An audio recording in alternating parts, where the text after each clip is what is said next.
ప్రభు అయిన యేసుక్రీస్తు నామములో మీకు సమాధానం కలుగునుగాక. షలోం. యోబు గ్రంథము 33వ అధ్యాయము 13వ వచనము. దేవుడు నరుల శక్తికి మించినవాడు. దేవుని నామానికి స్తోత్రం కలుగునుగాక. 8వ కీర్తన 5వ వచనంలో నరుని కొంచెము తక్కువ వానిగా చేసి ఉన్నావు అంటాడు వాక్యంలో. గమనించండి ప్రియులరా, మనము చరిత్రను గమనించినట్లయితే టైటానిక్ షిప్ను కనిపెట్టినటువంటి ఆ టైటానిక్ షిప్ని తయారు చేసిన వ్యక్తి ఒక మాట అంటాడు, దేవుడు తలచుకుంటే కూడా దీన్ని ముంచలేడు అంటాడండి.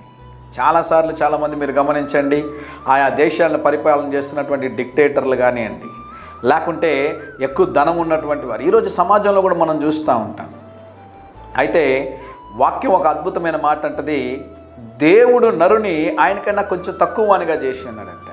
కొంతమందికి వ్యర్థమైన గర్వం ఉంటుందండి, వారికి ఉన్నటువంటి చదువును బట్టి, వారికి ఉన్నటువంటి ఉద్యోగాన్ని బట్టి, వారికి ఉన్నటువంటి హోదాను బట్టి. కొన్నిసార్లు నేను గమనిస్తూ ఉంటాను, కొంతమంది ప్రార్థనకు వస్తూ ఉంటారు, అంటే గవర్నమెంట్లో సెక్యులర్ వరల్డ్లో ఉన్నతమైనటువంటి స్థితిలో ఉన్నటువంటి వారు వచ్చినప్పుడు వారు ప్రదర్శించేటటువంటి వినయ విధేయతలో మనం ఇంకా మాటల్లో చెప్పలేమండి. అంత భక్తిని కనపరుస్తారు, ప్రార్థన చేసుకుంటారు. సరే, వీరి దగ్గర ఏదైనా మన సహాయము, వారి దగ్గర ఏదైనా పని ఉండి, అయ్యా మేము మిమ్మల్ని వచ్చి కలవాలనుకుంటున్నాము, మేడం మీ యొక్క ఆఫీస్కి రావాలనుకుంటున్నాం, సార్ మిమ్మల్ని కలవాలనుకుంటున్నాం, మాకు ఈ సహాయం కావాలన్నామంటే వెళితే మనల్ని బయట గంట సేపు కూర్చోబెడతారండి. చాలా సందర్భాల్లో నేను చూశాను. అంటే వారికి ఏంటి అంటే, నేను ఈ పొజిషన్లో ఉన్నానని మనం తెలుసుకోవాలన్నమాట. దేవుడు ఎవరైతే వినయ విధేయతలు కలిగి ఉంటారో వారిని ఆశీర్వదించి వారిని హెచ్చిస్తాడండి. అదే సమయంలో మరొక మాట చెప్తున్నాను, ఉన్నతమైనటువంటి స్థితిలో ఉండి కూడా అన్యులు అనేక మంది దేవుని సేవకుడు పాస్టర్ అంటే ఎంత వినయం చూపిస్తారో తెలుసా? ఈ ఉదయకాల సమయంలో ప్రభు మీతో మాట్లాడుతున్నాడు, వ్యర్థమైన గర్వం నీలో ఉందేమో, ఆ గర్వాన్ని తొలగించుకోవాలి. గర్విష్ఠులకి దేవుడు విరోధి అని దేవుని సేవకుడిగా తెలియజేస్తున్నాను.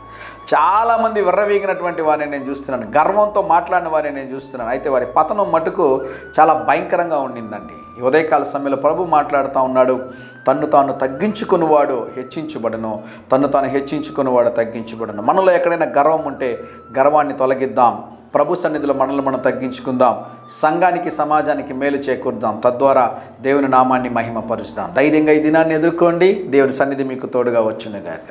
ప్రియ పరలోకపు తండ్రి, మాలో వ్యర్థమైన గర్వం ఉంటే తొలగించండి, తగ్గింపు స్వభావాన్ని మాకు దయచేయండి, మా ద్వారా మీ నామమును మహిమ తెచ్చుకోమని యేసు నామములో ప్రార్థిస్తున్నాము తండ్రి. Amen, amen.